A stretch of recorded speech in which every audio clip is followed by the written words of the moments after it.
La Ligue en question avec Gaston Terrien. Gaston, Nick Suzuki, encore lui, joue les héros, cette fois-ci contre les Panthers de la Floride. But égalisateur avec 9 secondes à faire au match. But de la victoire en prolongation à la 29e seconde de la période de prolongation. D'ailleurs, son 5e but de la saison en prolongation. C'est un de moins que Draisaitl qui est le meneur.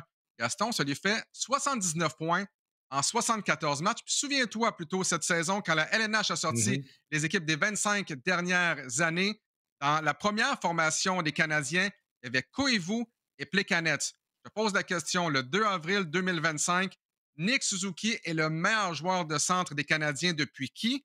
Et est-ce qu'il devrait peut-être être dans cette première équipe toute étoile des 25 dernières années? Et je sais qu'il y a un billet récent là-dedans, mais quand même, Suzuki, quelle saison, Gaston? Bien, premièrement, c'est fou ce qu'on peut faire en 38 secondes. Hein? 9 secondes plus 29, ça fait Ouais. 38 secondes. Deux buts marqués par le même joueur qui donne la victoire. Moi, je pense que dans le cas de Nick Suzuki, il est en train de s'établir comme un grand leader, un capitaine, un gars calme. Regardez-le, il joue un bon match, il discute après le match de la même façon que joue un mauvais match, parce qu'il est très, très terre à terre. Il est en train de bâtir le leadership qu'on avait besoin avec un joueur comme lui. Si tu recules en arrière et tu effaces la saison de cette année, il y a une hésitation de dire qu'il était meilleur que Koivu puis Plekanec.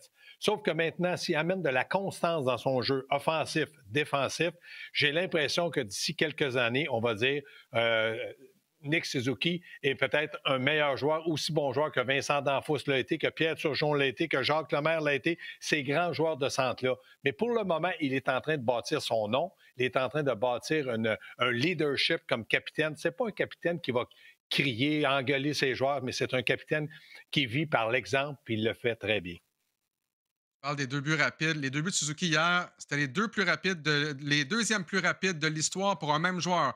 Donc, en fin de troisième période et en prolongation, derrière Alexander Ovechkin, 37 secondes en décembre 2006.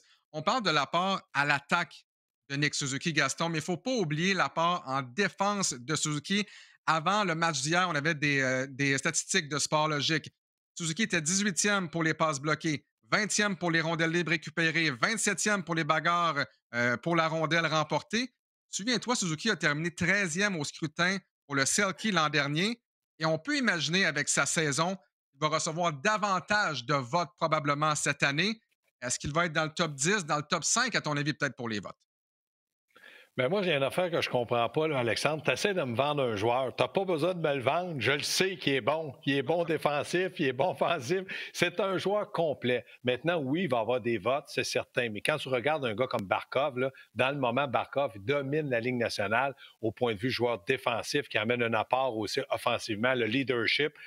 Donc, que je regarde Suzuki, est-ce qu'il va être 13e? Non. Est-ce qu'il pourrait être dans les 5 premiers? Moi, je ne serais pas surpris. Parce que c'est un joueur qui a beaucoup de temps de glace. C'est un gars qui joue sur l'avantage numérique les 2 minutes depuis qu'on a décidé de dire on n'a pas un deuxième centre. C'est lui qui prend l'avantage numérique sur son dos.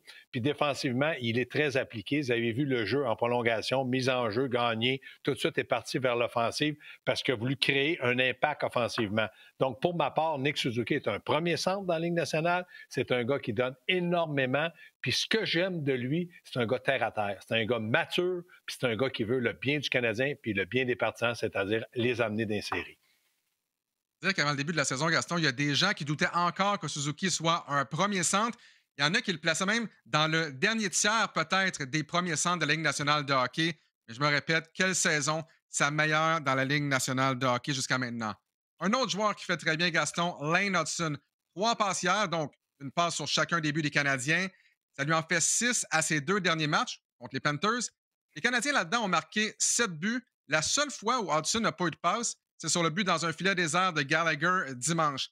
En 74 matchs cette saison, c'est 5 buts, 57 passes. Il a battu le record d'équipe de Chris Chelios pour le plus grand nombre de passes récoltées pour un défenseur des Canadiens à sa saison recrue. Deuxième, imagine-le, deuxième de l'histoire de la LNH derrière Larry Murphy en 1980-81 avec 60 passes. Il est à 14 points de Murphy pour le plus grand nombre de points récoltés pour un défenseur recru. Il lui reste 8 matchs encore. Gaston, je te repose une question que je t'ai déjà posée. Est-ce que Lane Hudson va remporter le Calder, à ton avis, là, dans quelques semaines? Tu m'as parlé, il s'appelle Lane Hudson.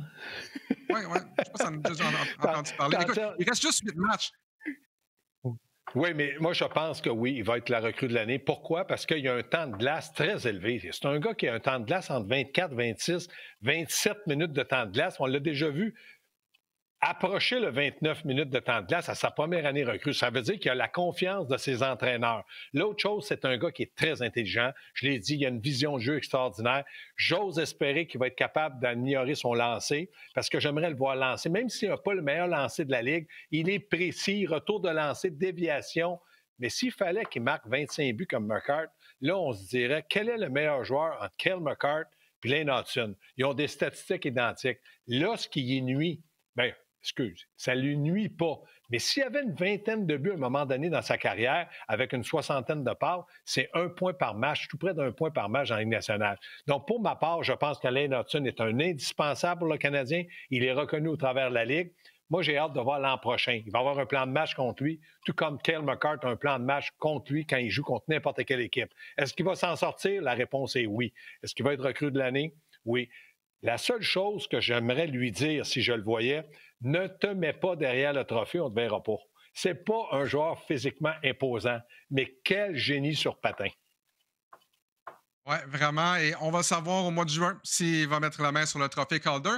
Et défensivement, Gaston, il y a des gens qui disent que Hudson n'est pas nécessairement toujours efficace, que ça pourrait peut-être même lui coûter le Calder. Quand on regarde les plus et les moins, puis je suis vraiment pas un fan des plus et moins, mais juste pour le plaisir, là, il est à -6. Puis le collègue Eric Engels relevait avec raison, avec justesse hier, que Hudson a été sur la patinoire pour les 13 buts accordés par les Canadiens de Montréal avec un filet désert. Ça vient, ça, un peu fausser les données.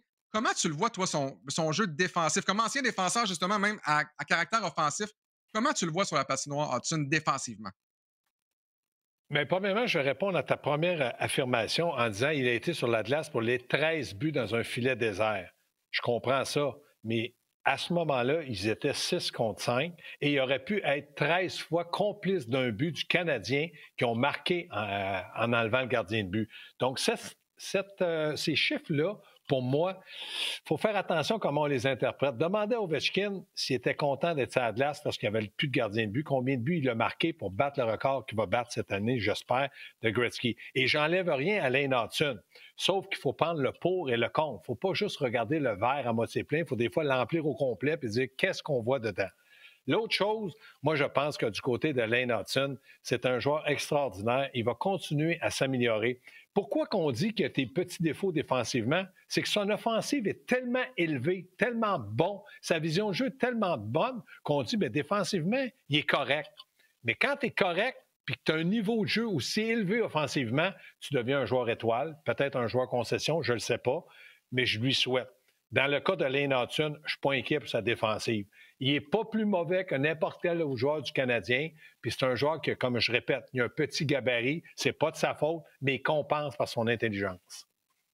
Mais c'était surtout pour dire, Gaston, t'enlèves les buts marqués par l'autre équipe dans un filet désert, puis à la place d'être dans les moins, là, soudainement, Hudson est dans les plus. Alors, c'est pour ça Oui, que je dis que je suis pas un fan nécessairement des plus et des moins. Donc, ce matin, j'ai demandé c'est aussi à ça. nos amis de Sport Logique, écoute, euh, est-ce que Hudson est si mauvais en défense que certaines personnes le laissent Mm. croire?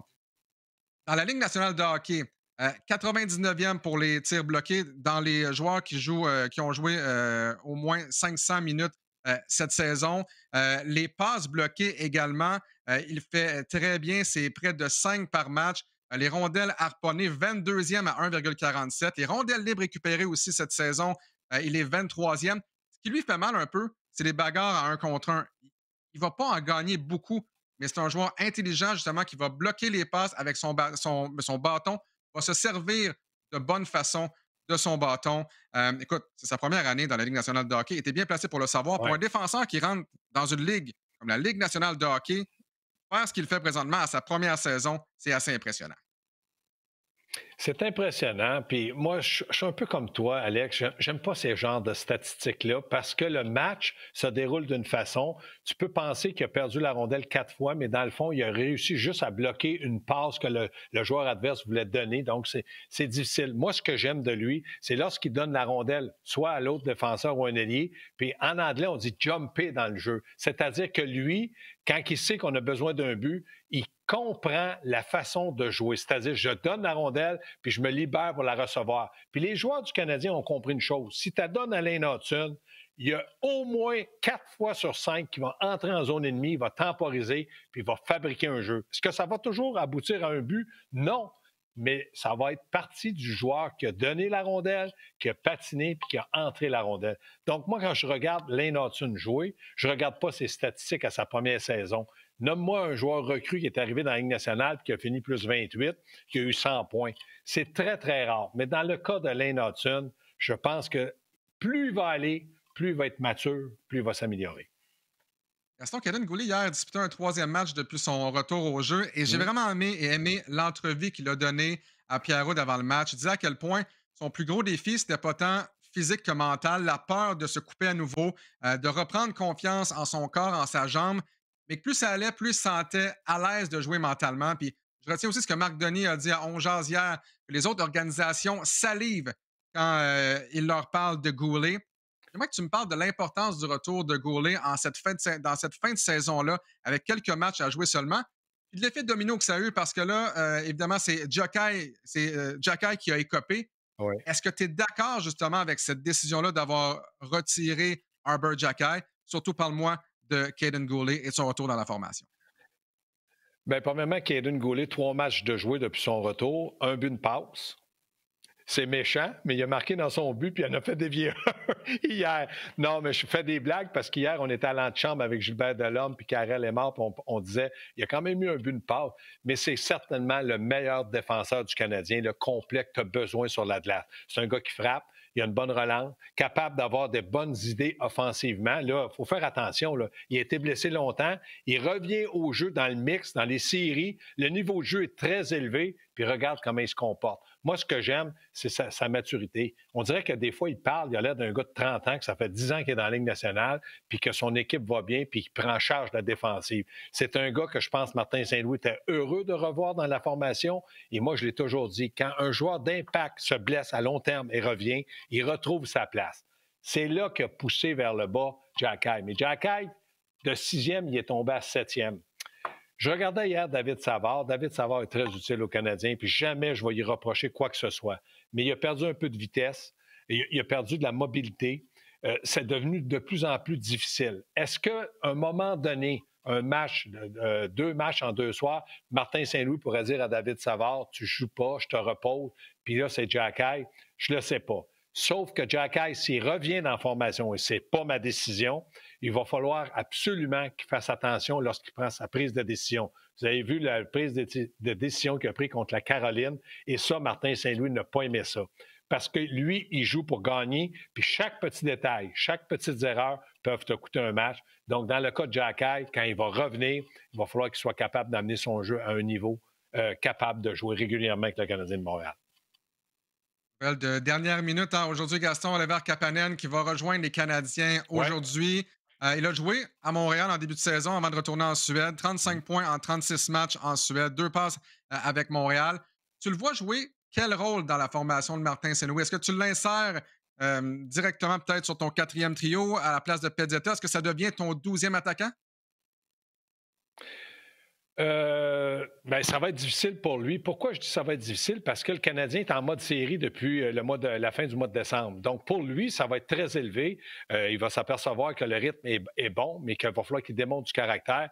Moi, je pense que je lui donnerais quelques présences sur la glace si jamais on décidait de le faire jouer. Et ça, c'est une décision qui va être prise par Martin. Puis ça ne sera pas facile, mais il peut remplacer Pezzetta. Est-ce que je lui donnerais le 4e trio? Non. Je pense qu'il est capable de jouer sur un 3e trio, puis je voudrais voir ce qu'il peut me donner. Maintenant, il faut faire attention.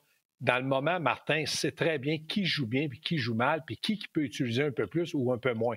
Donc, dans le cas de Kapanen, il devrait être patient. Mais j'ai hâte de voir, parce que je l'ai beaucoup aimé en début de saison, puis dans les matchs préparatoires du Canadien.